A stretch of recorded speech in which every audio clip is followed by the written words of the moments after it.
গত 13ই জানুয়ারি থেকে শুরু হয়েছে মহাকুম্ভ মেলা। প্রয়াগরাজে কুম্ভ মেলা যোগ দিয়েছেন লক্ষ লক্ষ ভক্ত, সাধু এবং সন্ন্যাসী। মৌনী অমাবস্যায় কুম্ভ স্নান করার উদ্দেশ্যে আমরা 28 তারিখ হাওড়া চম্বল এক্সপ্রেসে করে রওনা দিলাম প্রয়াগরাজের উদ্দেশ্যে। হাওড়া স্টেশনে এসে দেখলাম লম্বা ট্রেন ধরার লাইন। শুধু আমরা কেন, অনেকেই প্রয়াগরাজ যাওয়ার উদ্দেশ্যে রওনা দিয়েছে এই ট্রেনটি ধরার জন্য।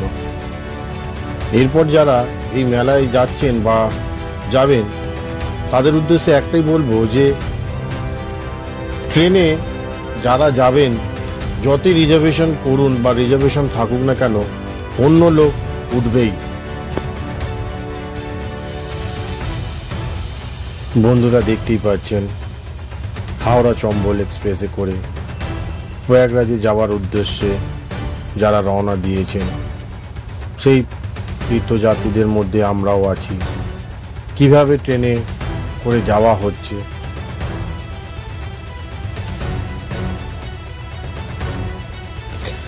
বন্ধুরা, এই যে চিত্রটা দেখছেন এটা শুধু ট্রেনের এই কামরাটির না, ট্রেনের প্রত্যেকটা কামরাতেরই একই অবস্থা। আপনারা যে ছবিটা দেখছেন এটা ট্রেনের একটি স্লিপার কামরার অংশ বিশেষ।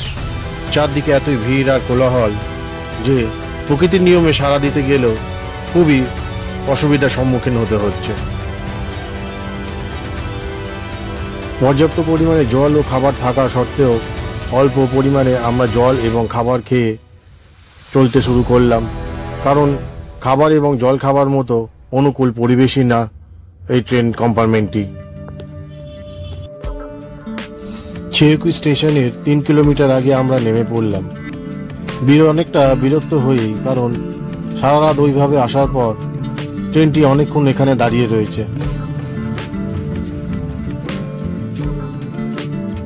ট্রেন থেকে নেমেই দেখলাম একটি বড় মাঠ। মাঠটা পার হয়ে তার চারপাশে দেখলাম কয়েকটি চায়ের দোকান রয়েছে। সেই চায়ের দোকানে চা খেয়ে আমরা আবার হাঁটতে শুরু করলাম প্রয়াগরাজের উদ্দেশ্যে।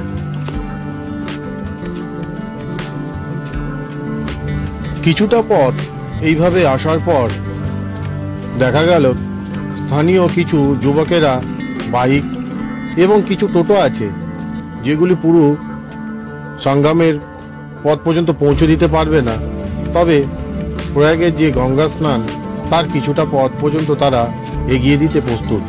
তবে নির্দিষ্ট কোনো ভাড়া নেই, যে যেমন পারছে ভাড়া দরদাম করে নিয়ে তাদের মতো তারা এগিয়ে চলছে।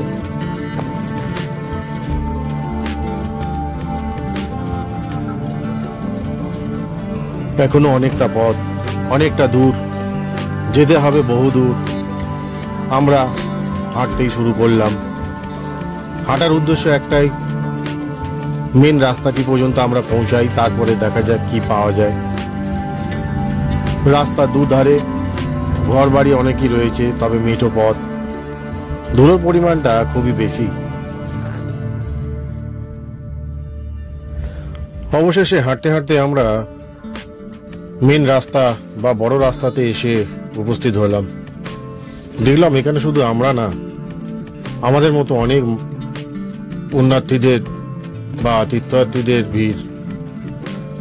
দেশের নানা প্রান্ত থেকে জড়ো হওয়া মানুষের দল, বয়স্কদের নিয়ে চলছে ছেলে মেয়েদের দল,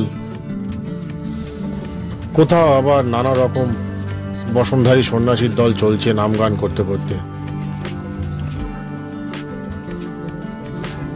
অবশেষে যমুনা ঘাটের কাছে যখন পৌঁছালাম, দূর থেকে ভিড় দেখা যাচ্ছে ত্রিবেণী সঙ্গম স্থলে। সাথেও দেখা গেল মানুষের দল সঙ্গে নিয়ে চলছে তার জরাজীর্ণ কম্বল, বালিশ, চাদর। অধিকাংশ মানুষের হাতে জল নেয়ার ডাব্বা। কেউ কেউ তো খালি পায়ে পথ চলছে, কেউ মাঝে দাঁড়িয়ে রয়েছে বিশ্রাম নিচ্ছে, কেউ বা স্নান সেরে বাড়ির পথে ফিরছে তাদের পিঠে বোঝা হাতে, বড় বড় ড্রামে গঙ্গা জল নিয়ে। সময় মতো আমরাও অমৃতকুণ্ডে আমাদের স্নান পর্ব কমপ্লিট করলাম।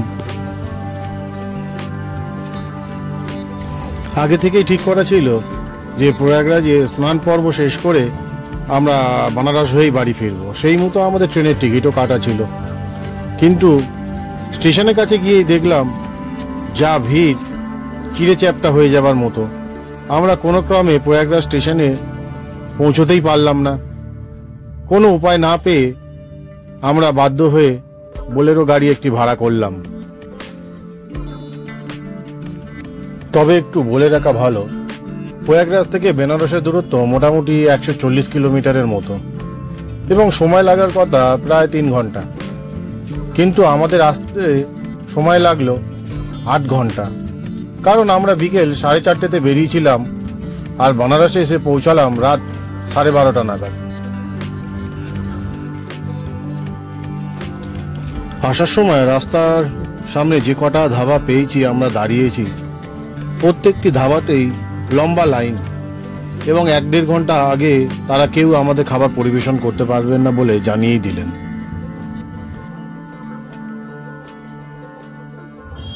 এখন রাত্রি 1:45। আমাদের মতো অনেক পুণ্যার্থী এসেছে বেনারস দর্শনের জন্য। দেখেই বোঝা যাচ্ছে যে রাত্রি 1টার সময় বেনারসে কিরকম প্রবল জনস্রোত বইছে।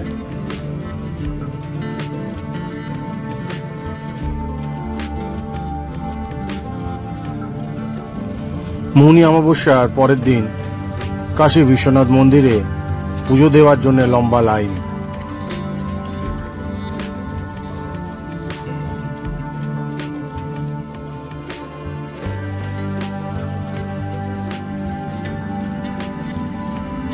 নৌকা করে বেনারসের ঘাটগুলির ভ্রমণ এক আলাদা অভিজ্ঞতা।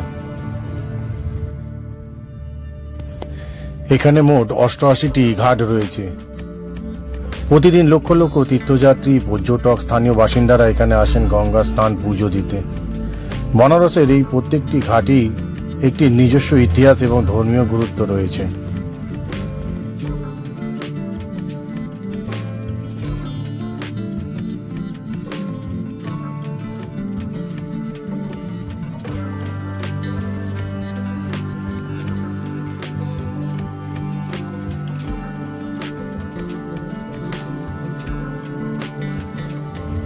সন্ধ্যায় গঙ্গা আরতি। গঙ্গা আরতি প্রত্যেক দিন সন্ধ্যায় বেনারসে দশামেধ ঘাট থেকে শুরু হয়।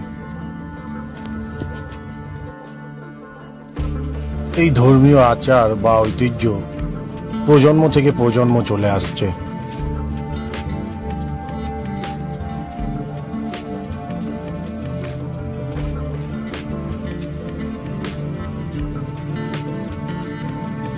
এবার ফেরার পালা, সেই আবার প্রচন্ড উপচে পড়া ভিড়। তাই পণ্ডিত দীনদয়াল স্টেশন থেকে পাটনা থেকে জনশতাব্দী এক্সপ্রেস ধরে আমরা হাওড়া এসে পৌঁছালাম।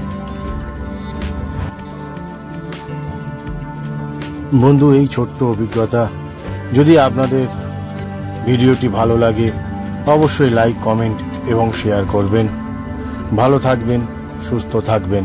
নমস্কার।